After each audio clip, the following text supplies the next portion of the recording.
ओम श्री गणेशाय नमः। श्री जानकी वल्लभो विजिते श्री रामचरितमानस तृतीय सोपान अरण्य कांड में अब आगे का वर्णन सुनिए।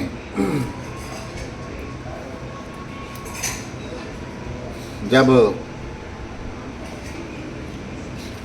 अत्रि की पत्नी ने सीता जी अनुसुईया जी ने श्री सीता जी को पतिव्रता 4 प्रकार की पतिव्रता स्त्रियों के बारे में समझाया, उसके आगे का वर्णन सुनिए। मंगल भवन अमंगलहारी द्रमहु दशरथ अजिर विहारी सहज अपावन नारीपति सेवत शुभ गति लहई जसु गावत सुति चार्य जहूँ तुलसी का हरि है प्रिय। स्त्री जन्म से ही अपवित्र है, किंतु पति की सेवा करके ये अनायास ही शुभ गति प्राप्त कर लेती है। पतिव्रत धर्म के कारण ही आज भी तुलसी जी भगवान को प्रिय हैं और चारों वेद उनका यश गाते हैं। सुन सीता तब नाम सुमरी नारी पतिव्रत करही तो ही प्राण प्रिय राम कहूँ कथा संसार हित। हे सीता सुनो, तुम्हारा तो नाम ही ले लेकर स्त्रियां पतिव्रत धर्म का पालन करेंगी। तुम्हें तो श्री राम जी प्राणों के समान प्रिय हैं। यह पतिव्रत धर्म की कथा तो मैंने संसार के हित के लिए कही है। सुन जान की परम सुख पावा सादरता सुचरण सिरुनावा तब मुनि सन कह कृपा निधाना आयस होई जाऊं बन जाना। जानकी जी ने सुंदर परम सुख पाया और आधा पूर्वक उनके चरणों में सिर नवाकर तब कृपा की खान श्री रामचंद्र जी ने मुनि से कहा, आज्ञा हो तो अब दूसरे वन में जाऊं, आज्ञा हो तो अब दूसरे वन में जाऊं।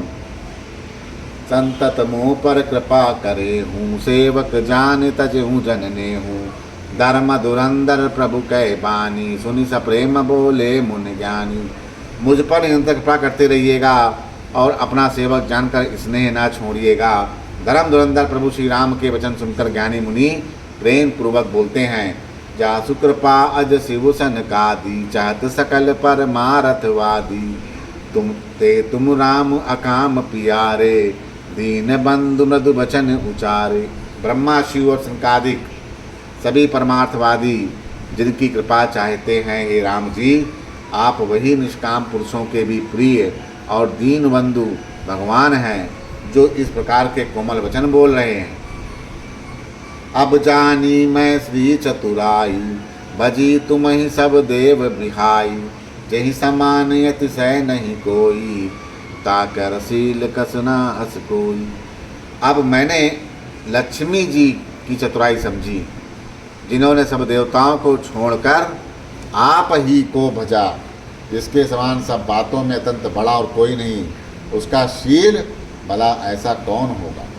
कहीं विद कहूँ जाहूँ अब स्वामी कहूँ नाथ तुम अंतरयामी अस कहीं प्रभु बिलोक मुन धीरा लोचन जल बह पुलक शरीरा। मैं किस प्रकार कहूँ कि हे स्वामी आप अब आई जाइए, हे नाथ आप अंतर्यामी हैं, आप ही कहिए। ऐसा कहकर धीर मुनि प्रभु को देखने लगे।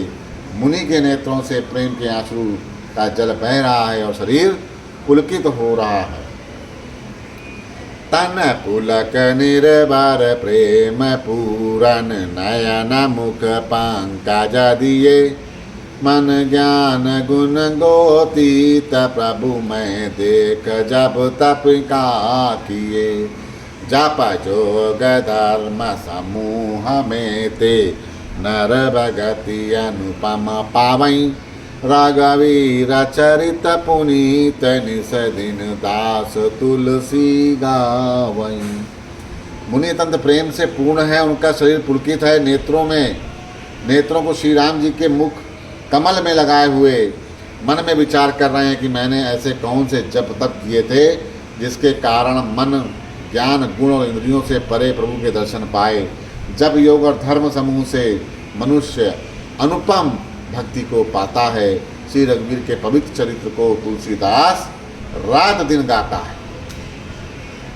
कलिमल समन दमन मन राम सुजसु सुख मूल सादर सुनहि जतिन पर राम रही अनुकूल। श्री रामचंद्र जी का सुंदर यश कलयुग के पापों का नाश करने वाला, मन को दमन करने वाला और सुख का मूल है। जो लोग इसे आदरपूर्वक सुनते हैं उन पर श्री राम जी हमेशा प्रसन्न रहते हैं। कटिकाल मल कोस धर्म न ज्ञान न जोग न जप, कटिकाल मल कोस धर्म न ज्ञान न जोग जप, परिहरि सकल भरोस राम भजहि ते चतुर नर। यह कठिन कलिकाल पापों का खजाना है, इसमें न धर्म न ज्ञान न योग न जप ही है। इसमें तो जो लोग सब भरोसों को छोड़कर श्री राम जी को भजते हैं वे ही चतुर हैं। मुनि पद कमल नाय कर सीसा, चले बनहि सुर नर मुनि ईसा, आगे राम अनुज पुन पाछै, मुनिवर वेश बने अति काछै। मुनि के चरण कमलों में सिर नवाकर देवता मनुष्य और मुनियों के स्वामी श्री रामचंद्र जी वन को चले। आगे श्री राम जी हैं, उनके पीछे छोटे भाई लक्ष्मण जी, दोनों ही मुनियों का सुंदर वेश बनाए हुए अत्यंत सुशोभित हैं। उभय बीच श्री सोही सोई कैसी, ब्रह्म जीव बिच माया जैसे, सरिता बन गिरी अवगट घाटा, पति पहचान देहि बर बाटा। दोनों के बीच में श्री जानकी जी कैसे सुशोभित हैं, जैसे ब्रह्मा और जीव के बीच में माया हो। नदी वन पर्वत दुर्गम घाटियां सभी अपने स्वामी को पहचान कर सुंदर रास्ता दे देती हैं। जहाँ जहाँ जाय देव रघुराया, करही मेघ तह तह नभ छाया, मिला असुर बिराद मग जाता, मिला असुर बिराद मग जाता, औताही रघुवीर निपाता। जहाँ जहाँ देव श्री रघुनाथ जी जाते हैं वहाँ बादल आकाश में छाया करते हैं। रास्ते में जाते हुए विराट राक्षस मिला, सामने आते ही श्री रघुनाथ जी ने उसे मार डाला। विराट राक्षस को श्री रामचंद्र जी ने मार डाला। तुरत ही रुचिर रूप ते पावा, देख दुखी निज धाम पठावा, पुनि आए जहाँ मुनि सरभंगा, सुंदर अनुज जानकी संगा। श्री राम जी के हाथ से मां मरते ही उसने तुरंत सुंदर दिव्य रूप प्राप्त कर लिया। दुखी देखकर प्रभु ने उसे अपने परम धाम को भेज दिया। फिर वे सुंदर छोटे भाई लक्ष्मण जी और सीता जी के साथ वहां आए जहां मुनि सरभंग जी थे। अब सरभंग जी के पास पहुंचे, देखी राम मुख पंकज, मुनि भर लोचन भृंग, सादर पान करत यति धन्य जन्म सरभंग।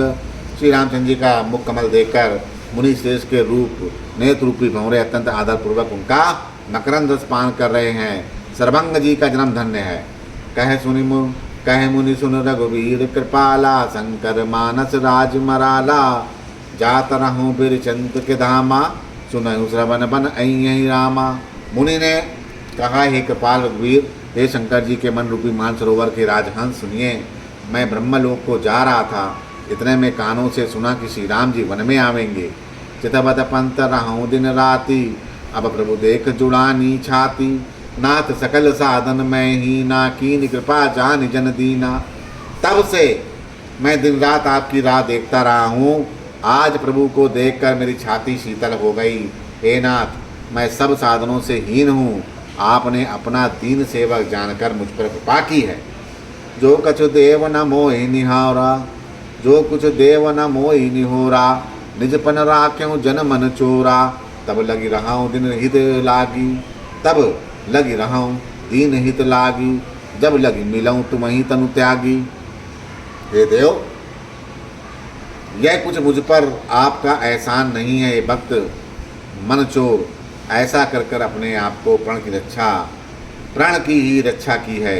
अब इस दीन के कल्याण के लिए तब तक यहाँ ठहरिए जब तक मैं शरीर छोड़कर आपसे आपके धाम में ना मिलूं। जोग जग जप तप व्रत कीना, प्रभु कह दे भगति बर लीना, ऐ विद सर रचि मुनि सरभंगा, बैठे हृदय छाड़ सब संगा। योग यज्ञ जप तप जो कुछ व्रत आदि भी मुनि ने किए थे, सब प्रभु को समर्पण करके बदले में भक्ति का वरदान ले लिया।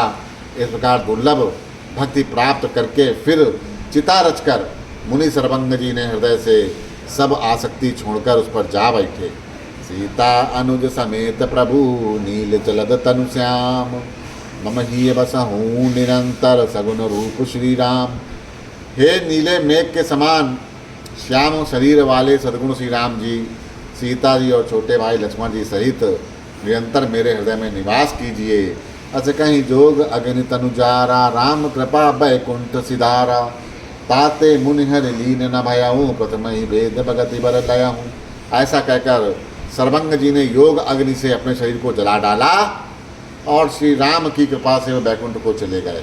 मुनि भगवान में लीन इसलिए नहीं हुए क्योंकि उन्होंने पहले ही भेद भक्ति का वर ले लिया था। ऋषि निकाय मुनिवर गति देखी, सुखी भये निज हृदय विषय की, अस्तुत करहि सकल मुनि वृंदा, जयति प्रणत हित करुणा कंदा। ऋषि समूह मुनि श्रेष्ठ सर्वंग जी की यह दुर्लभ गति देखकर अपने हृदय में विशेष रूप से सुखी हुए।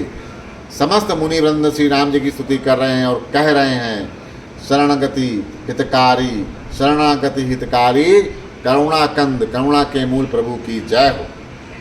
पुनि रघुनाथ चले बन आगे, मुनिवर वृंद विपुल संग लागे, अस्ति समूह देख रघुराया, पूछी मुनहि लाग यति दाया।